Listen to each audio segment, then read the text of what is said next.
Greetings, everyone. Welcome to our exclusive Global Leading Voices webinar campaign. We are delighted to have you join us here today. Please be informed that if you have any questions during the presentation, you may type them into the question box in your control panel. The presenter will answer your questions at the end of the presentation accordingly. Now, without further ado, we will turn the time over to our presenter, who will begin shortly. Good morning, good afternoon, or good evening, depending on where you are joining us. I am Eric Cole, and I am thrilled to have you joining us this morning on our webinar on how to defend a compromised network. I am often amazed of where we are at in the state of security. Almost everybody today knows the word cybersecurity. It's on the news, it's in the newspaper, but I still feel like that most people today look at cybersecurity like they do robberies, accidents, or illnesses. Those are things that happen to other people. None of us think we're going to get into an accident. None of us think we're going to get sick. Guess what? Until we do. So the question is, instead of being reactive, we want to be proactive. We want to understand the current state of the environment and learn how to protect and secure it. So just to set the stage for this presentation, I was recently giving a keynote, and after I got done, I decided to sit in the audience and listen to the next presentation. And it was a panel discussion, and they start off by introducing each of the panelists. So the first panelist gets up, and he declares, "We have not had an incident or a breach. We have not been compromised in the last 12 months. And the place started clapping and cheering. And he almost put his hands up like he was a boxing hero. Hoo, hoo, hoo, right? And everyone was getting real excited and real pumped, and they were acting like this was just a great thing. And then the next presenter introduces themselves, and they state, and they sort of put their head down, take a deep breath, and go, "We've had 2 breaches in the last year." And you can almost see like they were ashamed. The audience got really quiet. There was even a few people that wanted to do a little boo, boo, right, and sort of bad job. And I am sitting there, and I am watching this. And if I could just be honest with you, that was about the most galactically stupidest thing I have ever seen on the planet. I am sitting there saying, I cannot believe what I just witnessed. The person who said they haven't had a breach in the last 12 months should have been booed off stage and fired for incompetency. And the person who had multiple breaches because they're successfully monitoring, detecting, and catching attacks should have been cheered, should have got promoted, and is the CISO of the future that's actually going to win this game of security that we're up against. Because let's face it, you are going to be compromised. So the question you have to really ask yourself, if you have not detected an attack in the last 12 months, it means one of 2 things. Either A, you are doing something magical and special that no one else on planet Earth is doing, and you've solved a problem that no one else could solve. Now, I'm not saying that might not be true, right? But come on, let's be realistic. Or number 2, you are getting compromised, you are getting attacked, you are just not detecting it. You are just not looking in the right areas to find the adversary. Now be honest. Is it 1 or is it 2? Go with 2. Listen to your inner voice, right? Go with 2, right? It's going to be 2. You are getting compromised. You are going to be targeted. Now, I want to be real careful here. We are not saying it's helpless. There are absolutely things you can do, and that's what we're going to cover, but you have to understand the reality. You have to understand the reality that that is going to happen. Now, I know some of you, when you hear me kick off a presentation on security, and essentially in the first 5 minutes of my presentation, I tell you that no matter what you do, you're going to get compromised. I know some of you are thinking, Eric, you missed your calling in life. You should have been a motivational speaker, because I'm just feeling so motivated. I'm like, yeah, what a way to start off. However, the statement that you are going to get compromised should not be viewed as a negative. Let me ask you, is there anybody listening to this webcast that is the perfect specimen of a human? You are 100% healthy, and you honestly and earnestly believe you will never, ever get sick for the rest of your life. Any takers? Just type it in the text window. Type it as a question if you're one of those folks, if you honestly believe that. Right, when I give these presentations and I have a room of 800 people, everyone always sort of looks around, but no one ever raises their hand. Why? Because we know that no one is perfect and no one is 100% healthy. That's just a reality. That doesn't mean we're not going to live long, fruitful lives. It's just a reality of the situation. So here's the cool part. None of us approach life saying we're going to be 100% secure and we're never going to get sick. Anybody who said that is naive. Watch this. This is real cool. The way we approach life is recognizing we will get sick and minimizing the frequency in which it has and the impact it has on our lives. So the components we measure are not saying it won't happen, it's frequency and impact. And that's exactly what we want to do with security. We don't want to go in saying we're 100% secure, because that's just as naive as saying we're 100% healthy. What we want to do is focus in on how we can minimize the frequency and minimize the impact in which that happens. And the way we do that is by recognizing we are under constant attack. We have to always be looking, working, proactively trying to find, minimize, and control the damage. So I want to emphasize that. Just because I'm saying that a compromise will occur, I am in no way saying, oh, throw up your hands and don't do anything.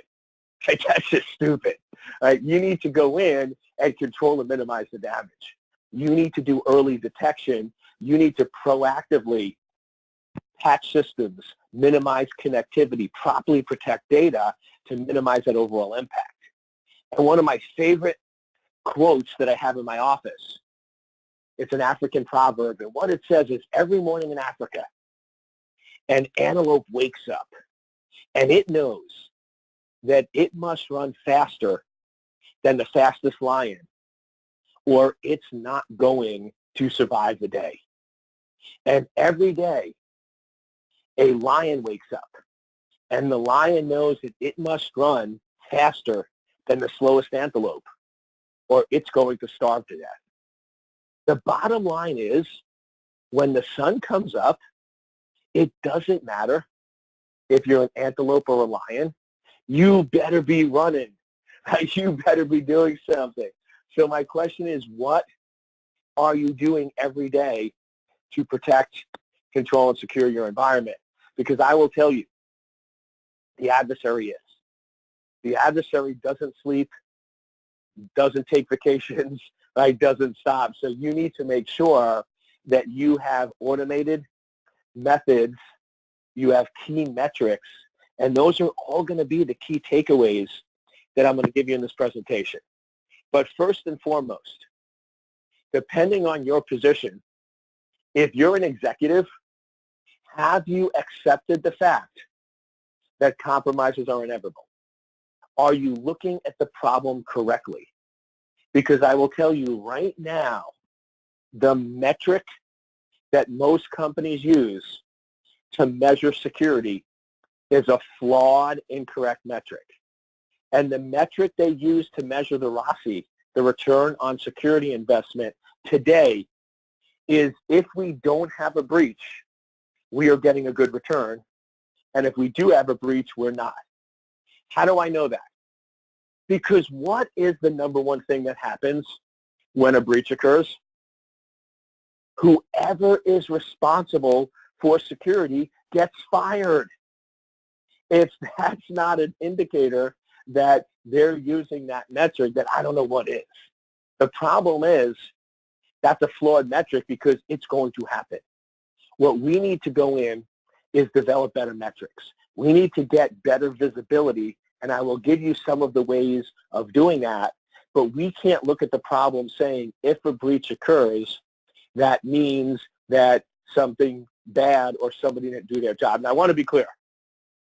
There are some breaches where organizations are completely and totally gross negligent. So I don't want you to think that, oh, this lets me off the hook. Eric said we're going to have a breach, so cool. Let's just do nothing. Let's just ignore the problem. Let's not follow our policies. Let's not do anything we're supposed to.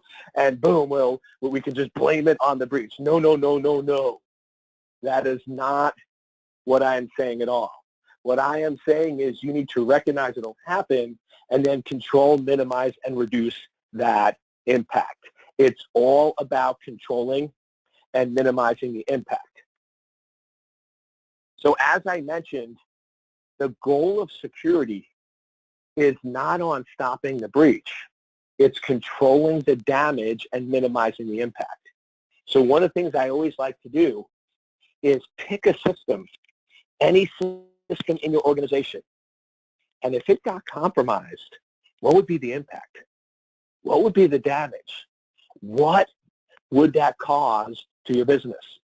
So what you want to look at, and I'm very big on report cards. I think report cards are a great way to get feedback, identify gaps, and see where to improve.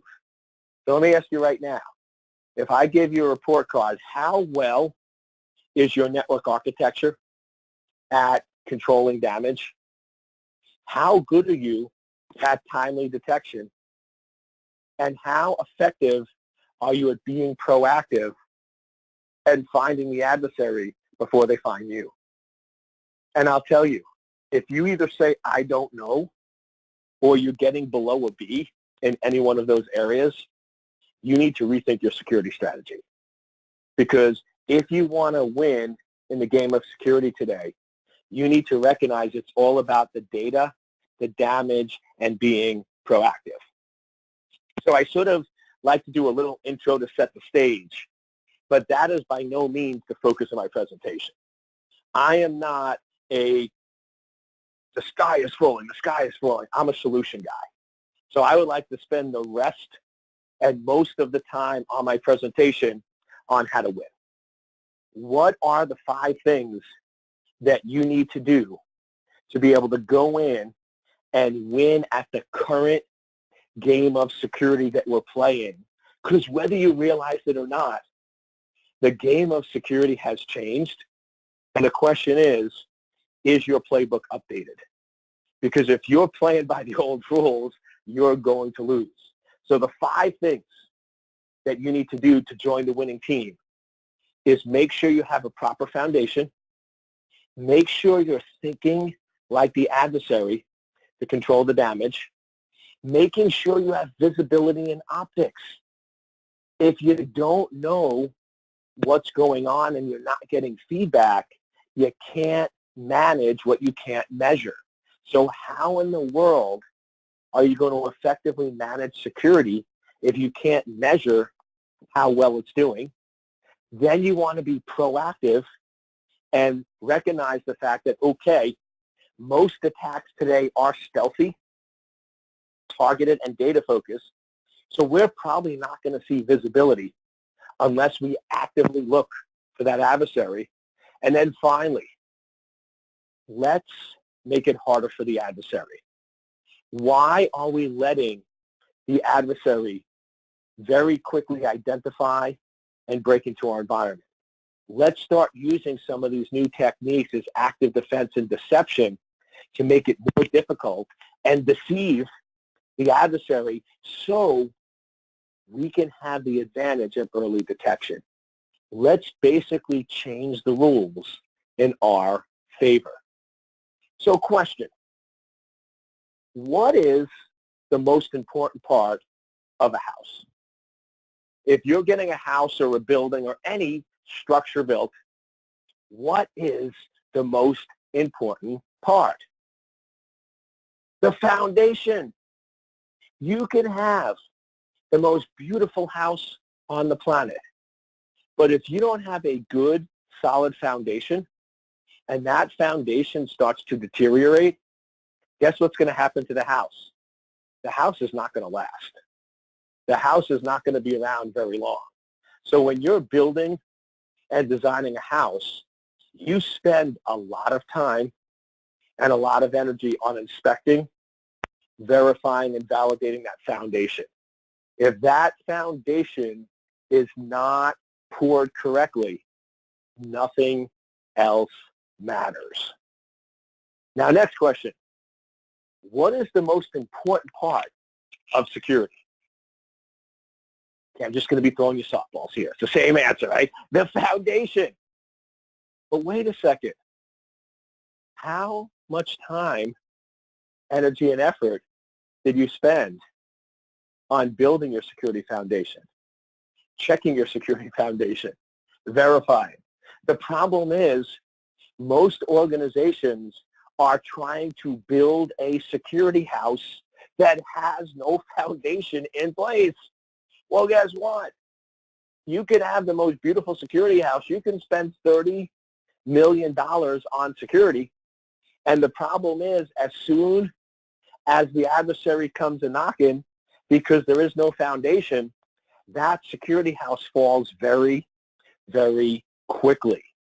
So that's the first problem, is organizations think money solves security. Now, money can absolutely help if you spend it in the right areas, but money can also be useless if you spend it in the wrong areas. You need to make sure you have that foundation. And I can guarantee every breach, every organization I've seen that suffered harm from a cybersecurity perspective, in all cases, they have always been missing the solid foundation. So make sure you stop and check the overall foundation. Now, I argue the foundation of cybersecurity are three things: asset inventory, configuration management, and change control. Asset inventory. Do you know what devices are on your network? You can't protect what you don't know. If new devices can get added or removed and you have no visibility into those assets, how in the world can you protect or secure it? Then next, how are they configured? If you don't know how they're configured, if you don't know what ports and services are running, then how do you know whether they're secure, whether they're up to date, whether they're fully patched or not? You don't. And then finally, you need to control and manage change. If the environment can constantly change and you're not aware, new exposures can be introduced and you've lost visibility into that problem. Now, I'm all about proving this to you. So here's what I'd like to do. I'm going to give you a 50 million, you know something? Because you're joining me on this webcast, and I'm just feeling so generous today, I'm going to give you a $100 million budget. So just imagine for a second that you have a $100 million security budget. And you can go buy whatever you want, $100 million worth of stuff. Now, question. If you don't have asset inventory, configuration management, and change control, does that $100 million help you? And the answer is no. Here, I'll prove it. You just spent $100 million on all the latest, greatest widgets out there. But here's what I'm going to do. I'm going to put a new server on your network that you don't know about, asset inventory. I'm going to configure it with unpatched, out-of-date software that has vulnerabilities, configuration management. I'm going to make it visible from the internet. I'm going to put all your sensitive data on that server. Question, how well did that $100 million protect you? It didn't.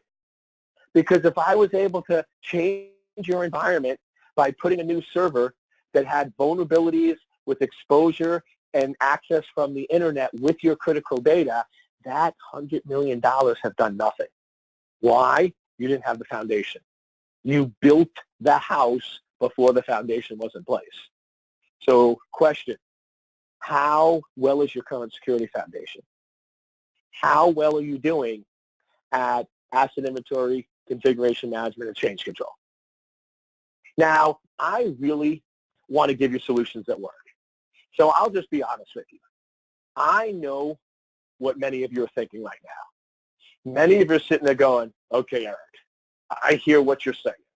And I do sort of agree with you that we need asset inventory, and we need configuration management, and we need change control. But you don't understand, Eric. We have 80,000 devices in our network. There is no way we can do that for 80,000 devices. I don't have enough people, enough resources, and enough staff to be able to manage that. So I see what you're saying, but that's just not applicable to my environment because my environment is way too large. And I'll be honest with you. I agree with you 100%. I agree with you that you do not have enough people and resources to go in and secure and lock down 80,000 devices. I'm on to you. Here's the question. Are all 80,000 devices equal? Are all 80,000 devices the same impact if they get compromised and if they get broken into? And the answer is absolutely not. If you have a server that's used to do some testing and validation and it's on an isolated network, if that gets compromised, the impact's minimal.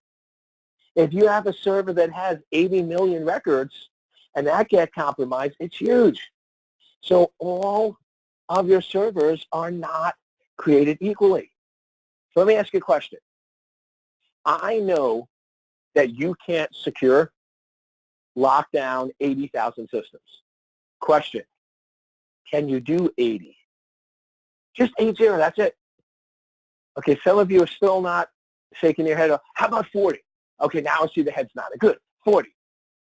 So question, why don't you just go in and find the 40 most critical systems in your environment, put them on a separate segment, and do asset inventory, configuration management for those systems. And I'm being honest with you here, but there's a word I'm going to teach you. If you truly embrace this word, if you truly make it a part of your security lifestyle, it literally will change your life forever. And that word that literally will change your life, because you're going to look at security completely differently, is de-scope the problem. You don't have 80,000 systems. You have 40. What are the 40 most critical systems in your environment? And you go in and you put them on a separate segment, asset inventory, configuration management, change controls. Then once you're done, what do? What are the next 40 most critical systems, and do those? And then yes, in 2 or 3 years, you will only have 30 or 40% of your systems with the foundation locked down secure. But guess what? They are the 40 most critical. They are the ones that cause the most damage. They are the most impactful to your environment. Now I do get some people pushing back going, but Eric, If I go in and do what you're saying, where I only focus on those 40, then those other 79,600 are not getting addressed. That's not acceptable. But wait. How's that working out for you today? Whenever I get a student or a customer pushback going, oh, but Eric, if I only focus on 40, the other ones aren't getting done. Like, guess what today? The other ones aren't getting done anyway. You're spread so thin, you're running in so many directions, and you just told me you can't secure 80,000. So if you're trying to, it's not going to work. I would much rather you focus in on the 10% of the systems that have the highest impact than try to focus on 100% of the systems and get nowhere. Right? You have to de-scope and focus in on the highest priority items. Next step, plan the attack. Think like the adversary. Now, question, what is the difference between a major breach and a minor breach? I really want you to think about that. What is the difference right now if a system got compromised where you would look at it and go, okay, not a big deal, I'll take care of it on Friday, versus you have a breach right now and basically your world ends. You are not going to go home for the next 3 days. You are going to live at work. You're going to have to bring everybody in, and it's a major, major, major issue to your enterprise. What is the difference? What is the factor that would have you determine whether something is a major or a minor breach? The answer is actually quite simple. The data that's been compromised.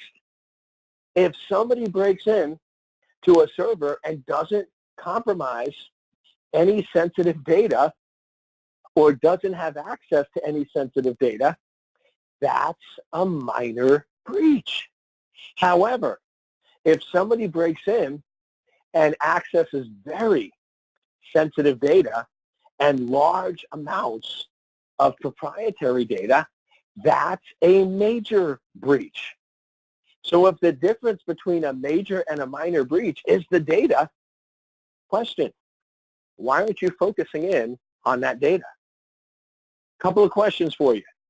What is your most critical data? Where is it located? Who has access to it? Who is actually accessing it? And what business processes need to access it? You take that approach, and all of a sudden, you start winning. Because so many times in organizations, they are focused in on buying all this stuff, spending all this money, and they're losing sight of the differentiating factor, which is it's all about your data. So if right now I ask you to write down, what are the 4 or 5 most critical pieces of data in your organization? What would you write down? Then, where is it located? Now, I'll warn you, that's the one that usually gets companies into trouble, and let me explain. Most people, if I ask, what is your most critical data? They can tell me. They'll go in and say, oh, boom, boom, boom, boom, boom. Then I say, great. Where is it located? And they will tell me it's located on these 4 servers. Now, here's the problem. They are right. It is located on those 4 servers. Here's the problem. It's also located on 3 other servers they don't know about. So if your data is on 7 servers, but you only know about 4, where are you going to put all your energy and effort? On the 4 servers.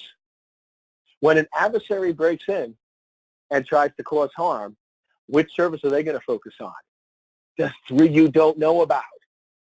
So the game here is not tell me some of the servers that it's located, it's tell me all. You need to do a better job of controlling, minimizing, and reducing that footprint of that data and protecting it. If you can protect, manage, and control your data, that's how you start winning. And as we mentioned, what is the cause of damage. So we know that the difference between a major and a minor breach is the data, and we know that we want to have the foundation in place for that critical data. But what is actually causing the problem? What is the threat that we have to worry about? Now here's the next challenge. If we go out on the street, or we went to a mall, and we started asking people, what is the biggest threat from a cybersecurity perspective? What would most people say? Most people, without even thinking, would go, oh, external. Absolutely external threats. Why? That's what we see and hear in the news. Foreign adversaries, competitors, organized crime, right? Those are all out there. Those are all threats. Here's the interesting question. You need to differentiate between the source of the threat and the cause of damage. So yes, the source of most threats is external. However, what is the cause of damage? The cause of damage in almost all breaches are an insider. It's somebody on the inside that did something to make it easier or simpler for the adversary to get in. So if you're going and focusing all your effort on the external threat, but the cause of damage is the internal, you're not looking at the problem correctly. You're not addressing the big problematic area. And what's interesting is if you look at the Verizon data breach reports or the Kaspersky Labs or any of those, more than 70% of damage is being caused by insiders. Yet most organizations are not focusing resources on that. Now I need to give another caveat here, because most people, when I say insider threat, they think malicious, deliberate insiders. They think people that are deliberately trying to cause harm. Now, yes, those are always going to be an issue, but that's not what I'm talking about here. What I'm talking about is the accidental insider, somebody who's tricked or manipulated into doing something they normally wouldn't do if they knew the true intent of their actions. This is somebody receiving an email that they believe came from their boss. They open up the presentation and it infects their system. Or somebody who goes in and gets a link from what they believe to be a customer, and when they click on it, it infects their system. Now, I find saying and telling people it's the accidental insider, it's the accidental insider, it doesn't really resonate. So let me give you a real example to show you the mere amount of damage that can be caused by the accidental insider. So this is a real case that I worked on. This was a CEO of $1 billion manufacturing company, and a foreign adversary was trying to steal their research information on how to produce these electronics. And as far as we can tell from the logs, they were targeting this CEO for over 15 months. So let me just pause for a second. The adversary we're up against today is very, very persistent. They were waiting 15 months. So they're not impatient, right? If they don't get what they want today or tomorrow, they're going to wait, and they're going to wait, and they're going to keep waiting. So that's just an important data point. We have a very patient, persistent adversary. So then back to the example. So for 15 months, they were targeting the CEO. They knew everything about the CEO. They knew where he grew up, where he went to school, his wife, his kids, his family, where he lived. everything you can imagine, and they're just waiting for an opportunity. They're just waiting and waiting for an opportunity. And last May, they had their opportunity. Last May, there was an accident at his son's high school. Now, he had nothing to do with the accident. Sorry. The adversary had nothing to do with the accident. The adversary did not cause the accident. But after 45 minutes of the accident being all over the news, he receives an email from the superintendent of the school district. And it says, "Dear concerned parent, as you are probably aware, there was an accident at Eagle Ridge High School. Our utmost and primary concern is the safety of all children involved. Please do not come down to the high school because we are in a lockdown state to keep all children safe. Attached is emergency contact information where you can find out additional details. We appreciate your continued support. Sincerely, the superintendent of the school district." Now, I will tell you, the email was perfectly written. There was no grammatical errors. There was no spelling errors. The attachment looked perfectly legitimate. It was on school letterhead and had all of the correct information. He received it, he opened it, and he thought nothing of it. It wasn't until 11 months later that one of his security engineers noticed unusual traffic on the network. So they called us in. We did some threat hunting and analysis. We traced it back to his computer, and it turns out that email was not from the superintendent of the school district. That email was from the foreign adversary. And that's how they broke in, and that's how they compromised the system. Now, once again, that is a real threat, and that's a scary threat. What are you doing to protect against that? Now, I know a lot of people, when they talk about insiders and they talk about threats, they always talk about awareness. Now, don't get me wrong. I'm a big fan of awareness. But just be honest with me. How many of you on this webinar have children? Usually it's about 80%. Now, be honest.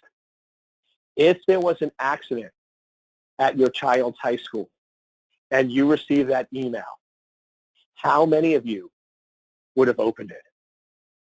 If you're not raising your hand, if you are a parent and you are going to tell me that you would not have opened that email, then I just have one question for you. And that question is, does your friends and family member know you lie? I'm being silly here, but the point is, come on, if you're honest with yourself, you would open that email. That is the insider threat, and that's the problem we're up against. Now, you might say, but Eric, how do we deal with that? Remove the vector. I have a question. Who came up with this crazy, ludicrous idea that email is a file transfer mechanism? That email is meant to transfer files back and forth. I actually have a few of my employees on this webinar. They're listening in, and they're probably laughing and shaking their head right now because as I'm giving this webinar, I sent them a 20 meg email attachment yesterday, right? So do as I say and not as I do. But the point is, why are we using email to transfer files? Right? That's not a good use of that resource. We should not be training ourselves that when you get an email, you should be opening attachments and clicking on links. If you could go in and just remove links and stop attachments, that takes away a huge, huge vector of the insider threat that is the number one cause of damage to your organization. Step 3, you need visibility and optics. When you're going on a trip, how do you know you're heading in the right direction? Because you have visibility and optics. When a pilot flies an airplane, How do they know they're flying in the right direction, and how do they know where to land the airplane? Because they have visibility and optics. So question, what are the visibility and optics you're using for your security program? And when I ask most people, I get sort of the blank stares. I'm like, if you don't have visibility and you don't have optics, how do you know you're going where you should and you're focusing on the areas that need to be addressed? You don't. So we need to do a better job of creating security metrics so we can get that visibility. Now, there's a lot of work being done, and I could spend easily an entire day talking to you about metrics. But what I want to do is give you a quick takeaways. To me, the two biggest metrics that we find to be the most valuable are dwell time and lateral movement. So dwell time, how long is an adversary in your environment? And lateral movement is how much damage are they causing? And to me, those are great metrics because over time, I should be reducing the dwell time and reducing the lateral movement. I should be reducing how long the adversary is in my network, and I should be reducing how much damage they're doing overall. Now, if you want to use other metrics, I'm fine with that, but I just want to give you a few caveats. First, are the metrics actually helping to improve your security and giving executives the visibility they need? And two, are they simple and straightforward? I often find that sometimes people try to make metrics way too crazy and way too difficult, and then they provide minimal to no value. Step 4, be proactive. This is really the game changer. The old way we do security is this. Wait for the adversary to do harm, look for a visible sign, respond, and control the damage. That's your traditional incident response 101. The problem today is most organizations are compromised for over 20 months before they realize it. Most people's personal information is compromised for almost 3 years before they even realize it. So this approach of sitting back and doing reactive incident response, waiting for something visible, is too little too late. So we have to go in and do proactive incident response, which is also called threat hunting. We have to go in and assume that our environment is compromised. We have to assume that the adversary is in our environment. We are compromised, which is probably a pretty safe bet, and let's go look for them. Let's aggressively look for them in our environment so we can control and minimize the damage as early as possible. And I will tell you, my company, Secure Anchor, we have done a lot of work with clients in threat hunting, and it's always, always positive. Why? Because either way you win. If you start doing threat hunting and you find compromised systems, you can respond, you can control the damage, and it instantly pays for itself. Because I will tell you, the difference between catching an adversary today and catching an adversary in 6 months is millions of dollars. So if you're spending a fraction of that to catch early, the return is huge. Second, even if for some reason you don't find anything, which never happens, but let's just say it does, that gives you verification and validation that the environment is protected and locked down. And that's huge and valuable. And I sometimes get people go, no, if we do threat hunting and we don't find anything, that's a failure.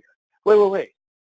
So you're telling me if you go to the doctor for a yearly physical and the doctor tells you you're healthy, you have good blood pressure, you don't have anything wrong with you, you're going to walk out of the doctor's office going, I'm a failure.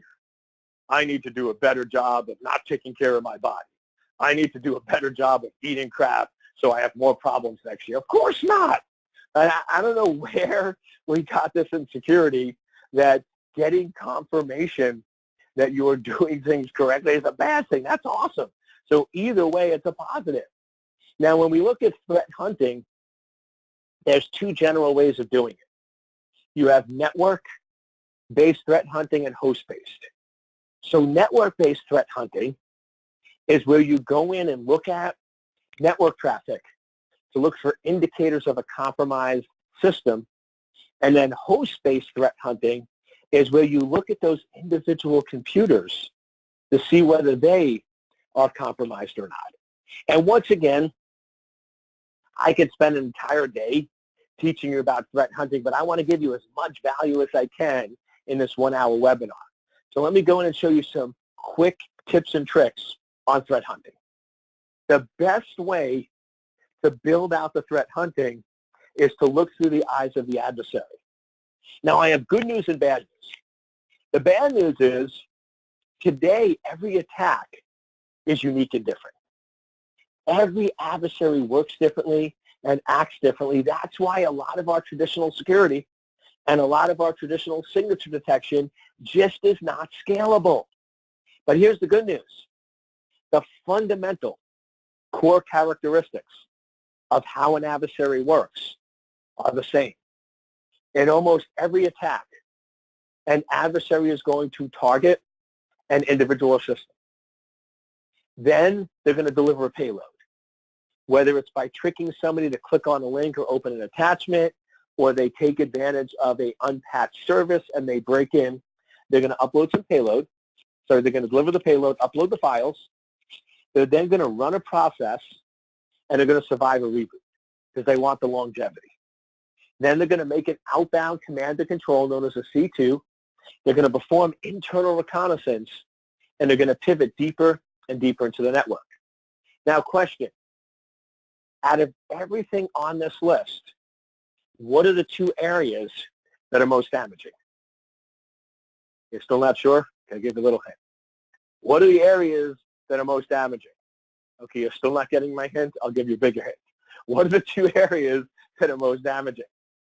I would argue the two areas that are most damaging is surviving a reboot and making an outbound connection. Let me just quickly explain. If somebody breaks into my system and compromises my computer, but as soon as I turn it off, the adversary goes away and never comes back, I call that a good day. I'll take that. Right? If the system gets compromised at 3 o'clock and when you shut off at 7 o'clock, it's gone, that's awesome. Right? I'll take that. The problem is the survivability. It's getting infected, and every time you start the computer, the malicious code comes back. So now you're compromised not for 3 hours, but for 3 years. The second thing that's most damaging is when they go in and make an outbound connection where they can exfiltrate and cause harm.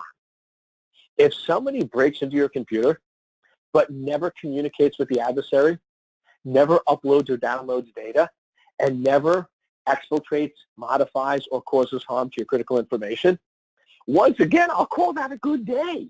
Right? That's a good thing. It's when they start making that command to control session where they can upload and download information that it gets very, very damaging.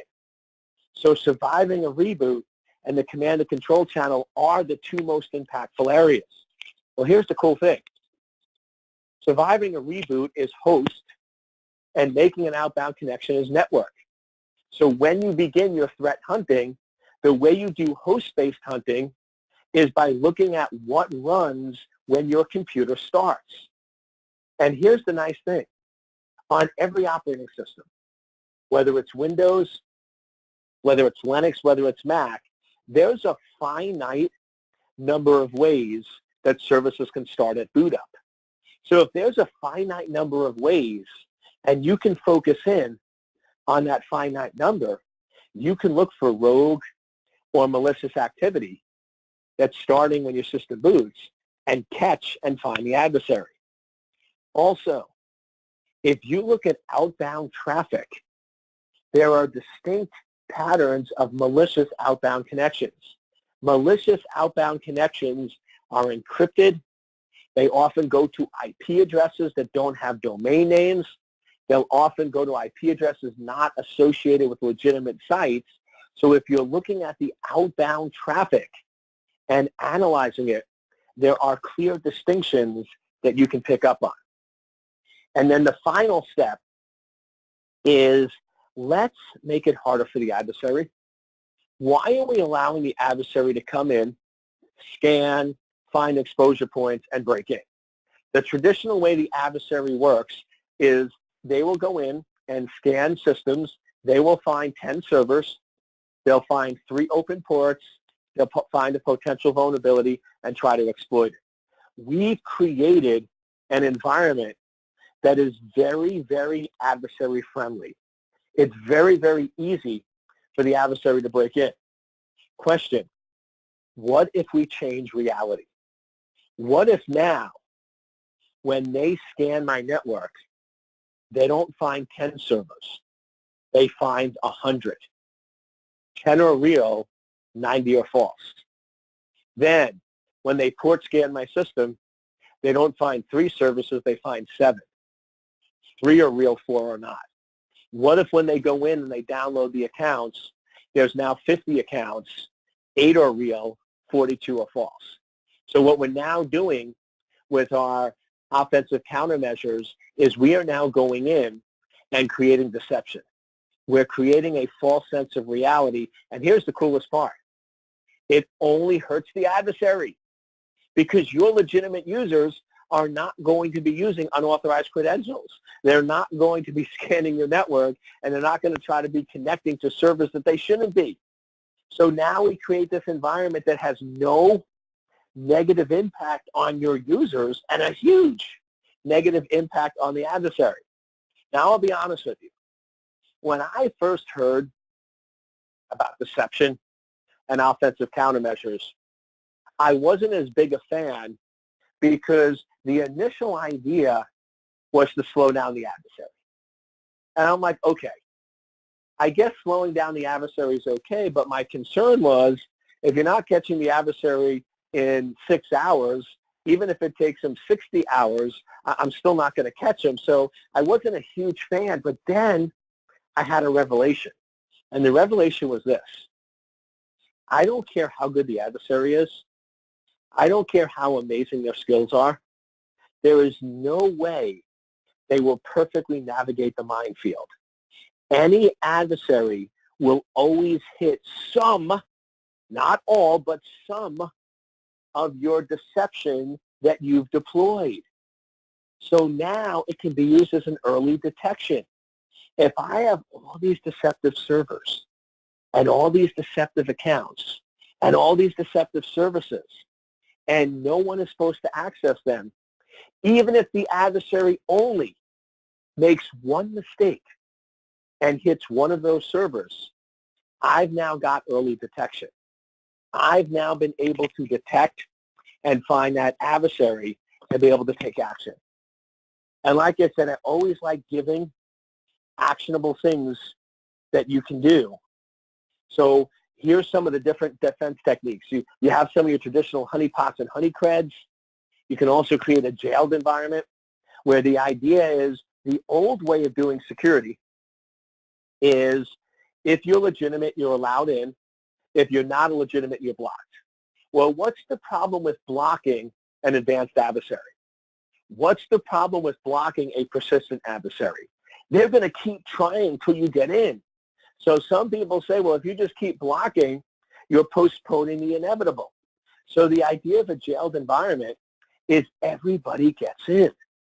You have a good environment and a jailed environment. Instead of the old model where allow, block, block, block, now instead of blocking, you allow them into the jailed environment. Now the adversary thinks they got in, and now you have a controlled environment where you can monitor and watch their activity. Now, once again, be very careful because one of the things that makes security professionals very good at what we do is we are critical. We are good at finding faults, looking at weaknesses, looking at ways to break in and to improve security. But make sure that doesn't backfire on you.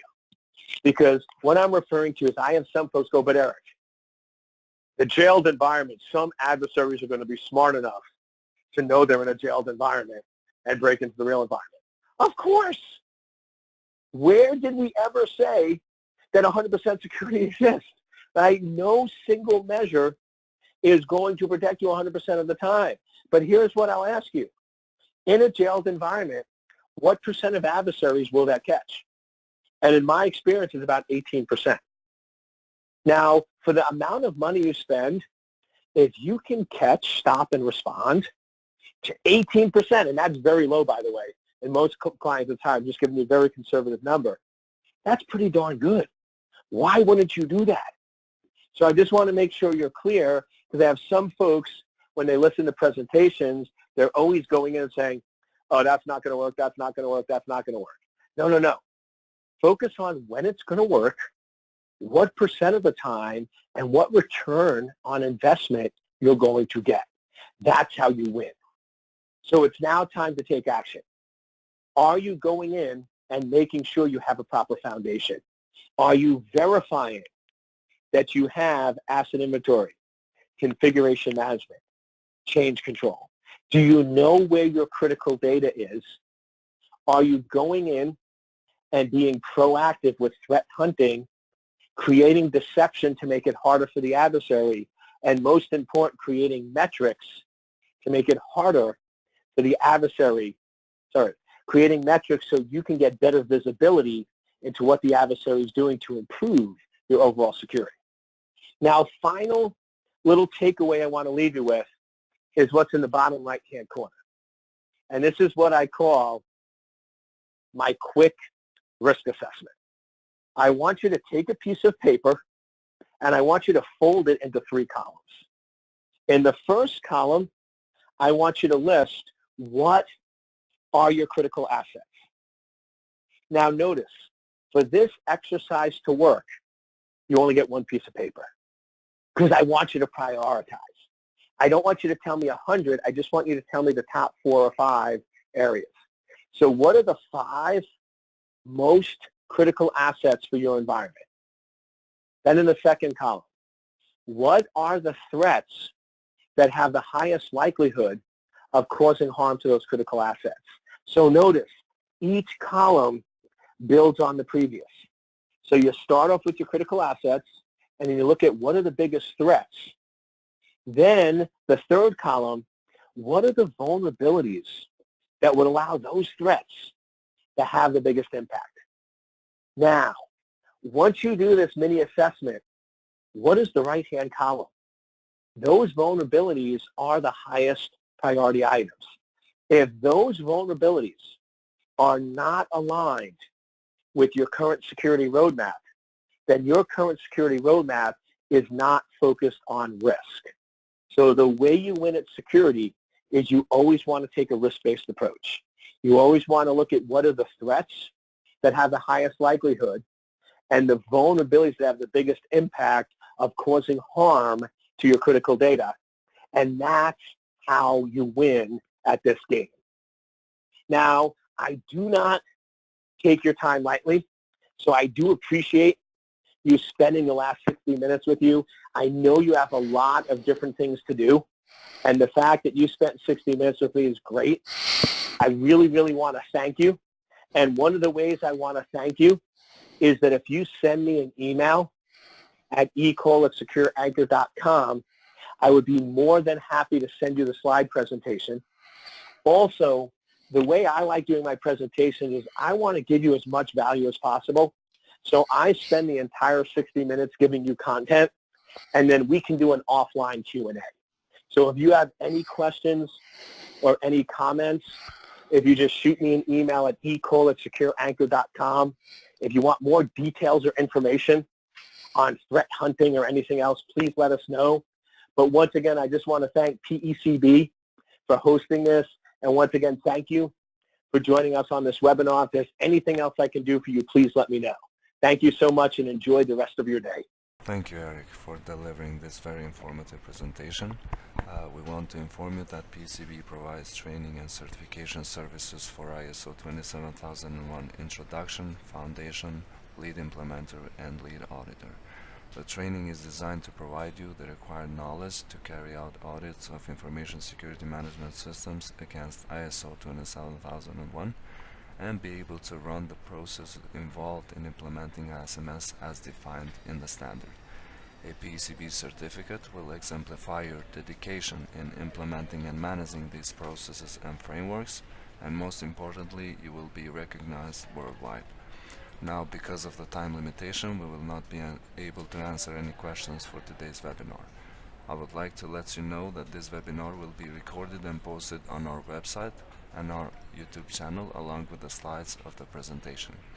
For more information, visit our website www.pecb.com. Thank you all and have a great day.